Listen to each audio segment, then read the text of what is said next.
హే తెలంగాణ గేయాన్ని ప్రభుత్వ తెలంగాణ రాష్ట్ర గీతంగా ఆమోదించినట్లుగా రాష్ట్ర ముఖ్యమంత్రి రేవంత్ రెడ్డి ప్రకటించారు. తెలంగాణ రాష్ట్రం ఆవిర్భవించి ఈ ఏడాది జూన్ 2వ తేదీ నాటికి 10 ఏళ్లు పూర్తవుతున్న సందర్భంగా దశాబ్ది ముగింపు వేడుకలను ఘనంగా నిర్వహించేందుకు ఏర్పాట్లు చేస్తున్నామని అన్నారు. అదే వేడుకల సందర్భంగా జయ జయ హే తెలంగాణ గీతాన్ని జాతికి అంకితం చేస్తామని చెప్పారు. ఉద్యమ కాలంలో అందరినీ కూడా ఉర్రూతలూగించిన తెలంగాణ ఖ్యాతిని చాటిన ఈ గీతాన్ని భవిష్యత్తు తరాలు పాడుకునేలా అందరి ఆమోదంతో రాష్ట్ర గీతంగా ఆమోదించినట్లుగా ముఖ్యమంత్రి తెలిపారు.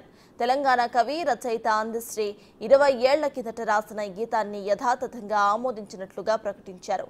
ఆస్కార్ అవార్డు గ్రహీత కీరవాణి సంగీతంతో పాటు స్వరాలు కూర్చారు.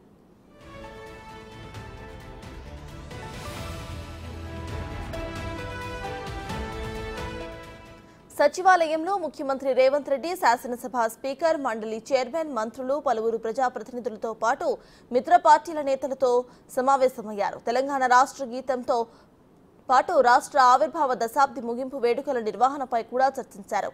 జయ జయ హే తెలంగాణ గీతాన్ని 2 వెర్షన్స్ లో తయారు చేశారు. 2.5 నిమిషాల నిడివితో షార్ట్ వెర్షన్, 13.5 నిమిషాల నిడివితో పూర్తి వెర్షన్ను రూపొందించారు. ప్రభుత్వ కార్యక్రమాల్లో ఆలపించేందుకు వీలుగా పూర్తి గేయంలో ఉన్న 3 చరణాలతో 2.5 నిమిషాల నిడివితో సంక్షిప్త గేయం ఉంటుందని సీఎం ప్రకటించారు. ఈ రెండింటినీ కూడా రాష్ట్ర గీతంగానే పరిగణిస్తామని చెప్పారు. ఈ సందర్భంగా కీరవాణి సంగీత సారథ్యంలోని యువ గాయని గాయకుల బృందం ఆలపించిన ఈ గీతం అందరినీ కూడా అలరించింది.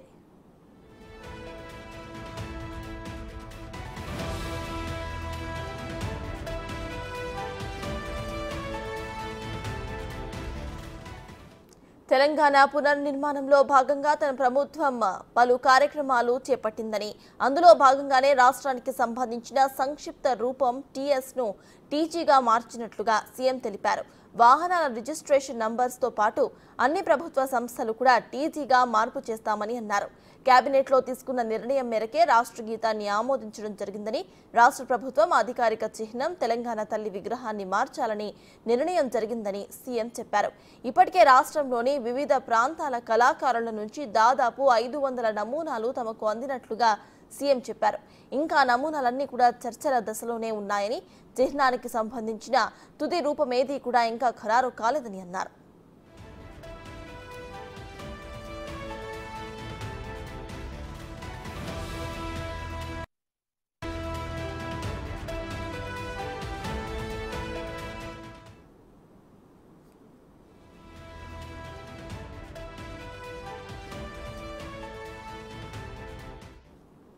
తెలంగాణ తల్లి విగ్రహానికి సంబంధించి కూడా తుది నిర్ణయం ఏదీ జరగలేదని, కళాకారులు వివిధ నమూనాలు తయారు చేస్తున్నట్లుగా చెప్పారు.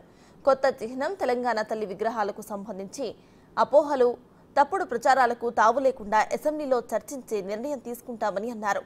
అందరికీ ఆమోదయోగ్యంగా ఉండేలా, తెలంగాణ ప్రతిష్టను ఇనుమడించేలా, భావితరాలకు స్ఫూర్తిదాయకంగా ఉండేలా తమ కార్యాచరణ ఉంటుందని చెప్పారు.